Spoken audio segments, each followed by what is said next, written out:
If you missed everything that happened during today's session, do not worry. Right now, we've got 4 minutes on that clock. Dow's up 100 points, and we're getting you caught up on the only stocks you need to know about today. It's time for your top 10. Number 10, Boeing, up 1%. The company landing an order from GE's Capital Aviation unit for 10 of the largest 787 Dreamliners. The deal's valued at nearly $3 billion.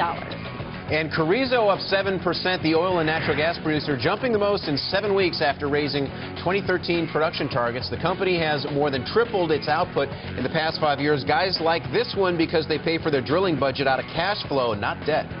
At number 8, we've got Terex. That stock is down nearly 8%. It's a maker of cranes, trucks, and lifts, and it's plunging the most in 2 years. Terex reducing its 2013 earnings forecast. It says it is seeing weaker orders than anticipated, particularly from Europe. Terex's equipment is used at construction sites and ports, and it says that's where it's seeing softer demand. Number 7 is Micron, up 4%. The largest U.S. maker of memory chips is climbing to the highest price in almost 6 years. This comes as analysts over at Jefferies and Credit Suisse raised their price estimates on the stock. And AT&T down 1% today. The company made a bid for Spain's largest phone company, Telefonica, only to have the takeover rejected by the Spanish government. Spanish officials cited Telefonica as instrumental to their economy, and therefore they're not willing to sell it to us. At number 5, we've got Smithfield. The stock up about 1%.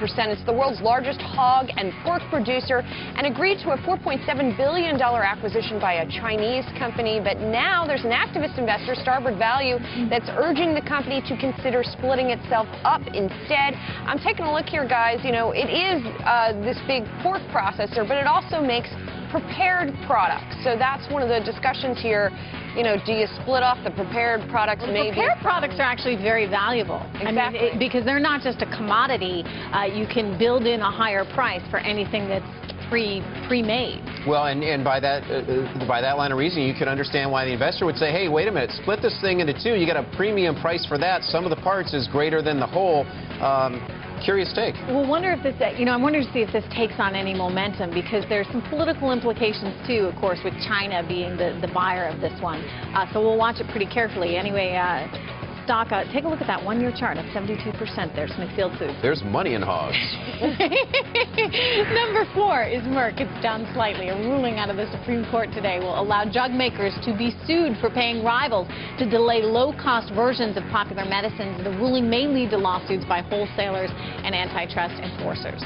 And Johnson and Johnson, a.k.a. Johnny John, up, about 1% today. The world's largest health care products maker will buy Aragon Pharmaceuticals for about $1 billion. The deal will give Johnny John access to Aragon's closely held prostate cancer drug.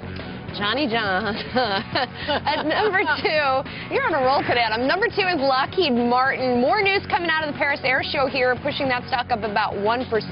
Lockheed says it's found a way to more than double its production output of its strike fighter model. The more efficient production rates will allow for cost reductions of about 30%. All right, we're coming up on our number 1 stock of the day, and it's Netflix. Netflix trading up. Take a look at that. Better than 7%.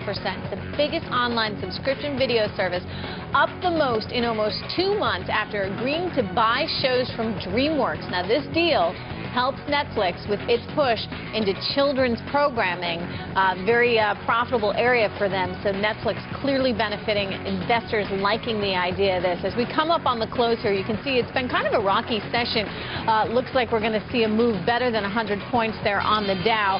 Closing out the day here, 104 points or so. We'll see how those trades settle.